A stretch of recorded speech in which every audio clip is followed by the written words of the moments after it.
On August 29th, 2022, I was diagnosed with osteosarcoma, and that day changed my life forever.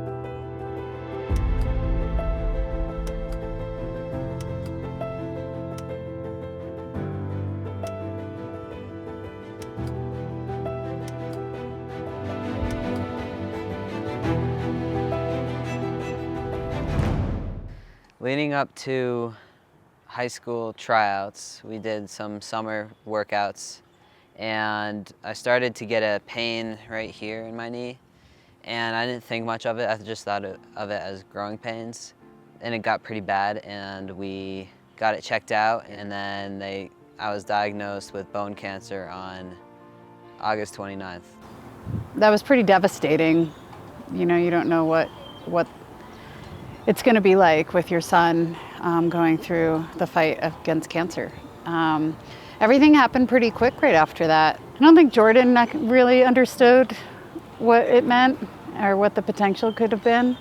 Our fingers were crossed that chemo was working and that the chemotherapy treatment worked, and we were lucky. It worked. 99% of the tumor was dead when he had his surgery. I think that was probably the hardest day. It was a 10 to 12 hour surgery, and his life was going to change forever after that. I think maybe the hardest day for me was before that. Right after his diagnosis, Jordan had to have a PET scan and a CT chest scan to see if the cancer had spread from his tumor and metastasized throughout the rest of his body. And so we sat in this room that had no soul waiting for Jordan to get all his scans done, and it was a very anxious couple of hours waiting for the results, but ultimately the results came back positive. It hadn't spread, and probably about the biggest sigh of relief you could ask for as a parent in the moment. Like, I didn't know what cancer would mean and what I'd have to go through, but I knew it was bad and it would definitely be a journey. So on November 28th, I had a surgery called rotationplasty.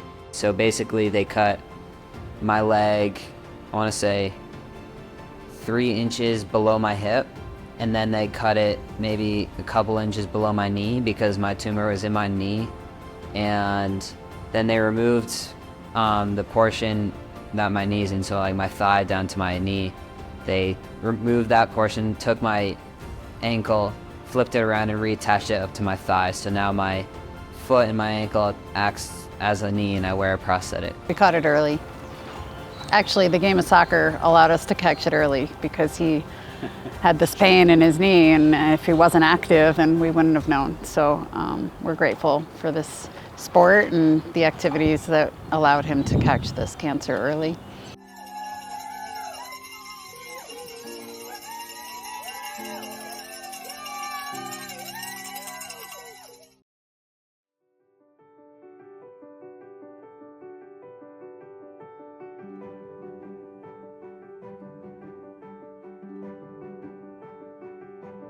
Jordan came to our team this year as a brand new player, and we are approached by the Rapids to have him as a partner, and it's been an amazing addition.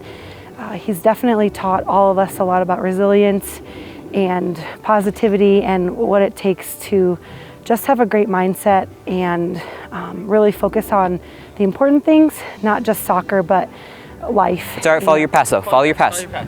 Keep going, Trevor, good. Should I receive with my right foot? Yeah.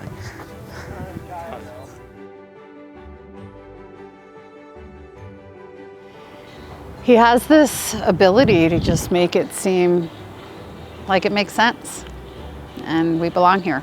So I'm proud of him, and I'm happy that the Rapids are here in his back pocket to support him and keep his head up.